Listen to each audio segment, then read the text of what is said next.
We're seeing the Clintons, former President Bill Clinton and the former Secretary of State Hillary Clinton, testify in front of the House Oversight Committee later this month. This will be a closed-door testimony. The Clintons want a public testimony.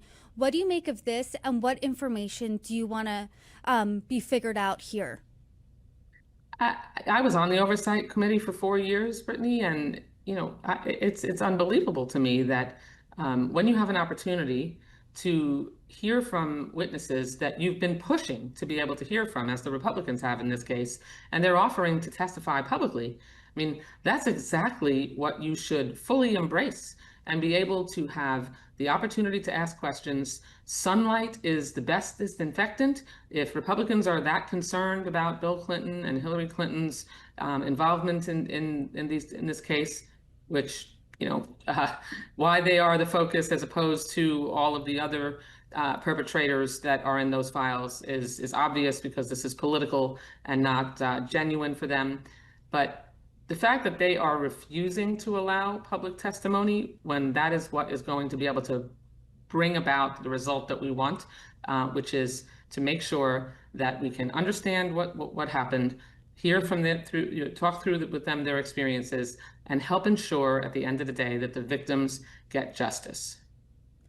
At the end of the day, this is all about the victims, and what we're talking about, I mean, is really just skin crawling. It should be, absolutely. We're talking about a global sex trafficking network that does involve minors. I mean, it's really just disgusting. But when you think about what we're talking about now and how this could get political, this could become a public thing, do you think that a televised hearing is the best way to suss out the truth than a closed-door testimony? Are you afraid of this turning into a circus? I'm not. I mean, Hillary Clinton testified in the Benghazi investigation and spent 11 hours answering questions in public. It provided clarity and understanding, and it showed the country what was really going on, and that the accusations that Republicans had made were absolutely not on target. And Hillary Clinton was able to correct the record and answer questions very specifically and expertly. And that's what the Republicans are afraid of.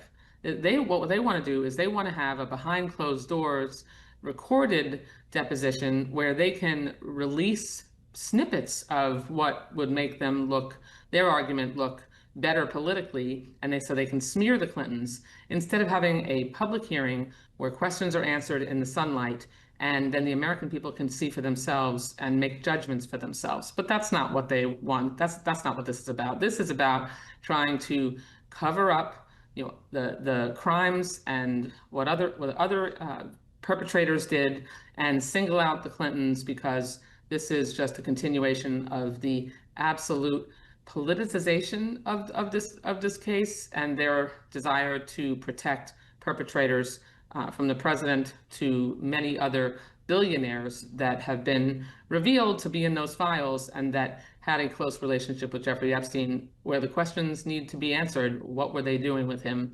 and in what way did they participate, if at all, with abusing those girls? There were, though, embarrassing photos of former President Bill Clinton in those files. Do you think he needs to answer those same questions? I mean, he's said that he wants to come and testify in public. I mean, if the Republicans were really concerned about having him answer any questions, then let's have it all out in the sunlight. This part of this situation is really all designed to distract from the fact that they have violated the law. They have not released all the files. They are trying to bring this matter to a close by refusing. They are saying, Todd Blanche said, that there will be no investigations, no additional prosecutions. The only prosecution that took place under the Biden administration that got a conviction, the only prosecution that took place was Ghislaine Maxwell, who now we realize might get a pardon if she agrees to clear Donald Trump's name, which you can't believe anything that she might say, because she obviously has personal interest in saying whatever needs to be said.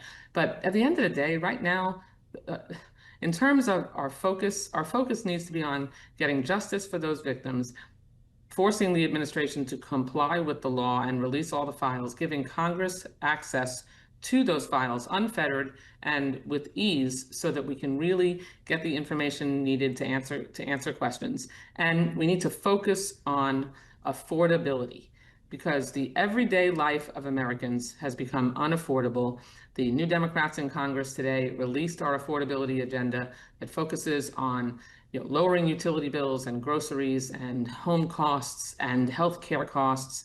And that is what we should all be rowing in the same direction on. And instead, the Republicans engage in obstruction, in preventing justice for these victims, and in trying to politicize a case that we really all should be coming together to prevent from ever having happen again.